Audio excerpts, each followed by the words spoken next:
Hello, everyone, from my office on the upper level of the church. Good to see you on this Wednesday. Everybody's getting excited because the world is slowly starting to return to something closer to the one we knew a few weeks ago. And a lot of people are asking about, when will we start having in-person worship services again and those sorts of questions. The session is going to be meeting this week to talk about that as we determine what we need to do and have in place so that we can do that effectively and safely. But I want to put some brief scriptural and theological principles and underpinnings to it so that we know what we're doing and why we're doing it.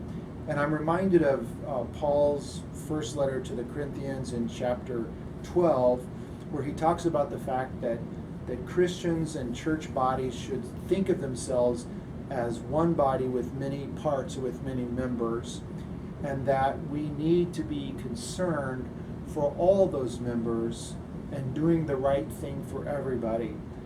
And Paul says, remember that if one member suffers, we all suffer together. If one member is honored, we all rejoice together with them, because we are the body of Christ and yet we're individually members of it.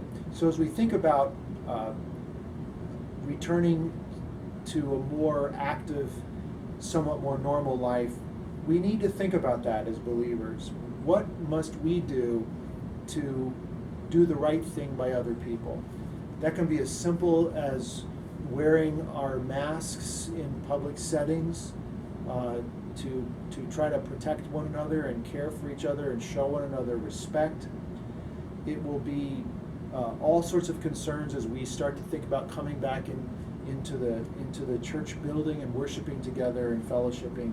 We have a lot to consider, but we want to keep foremost in our minds the safety and the good of all of our people, not just our own desires or our own needs to get back to the church and to the sanctuary that we all know and love.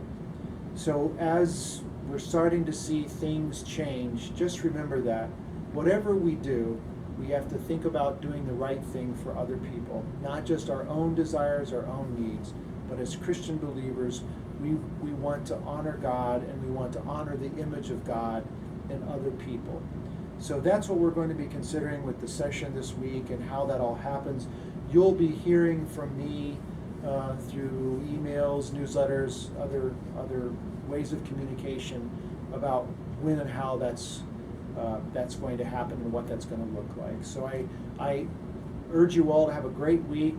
May God's blessings be with you, and I will hope to see you sometime soon in the near future.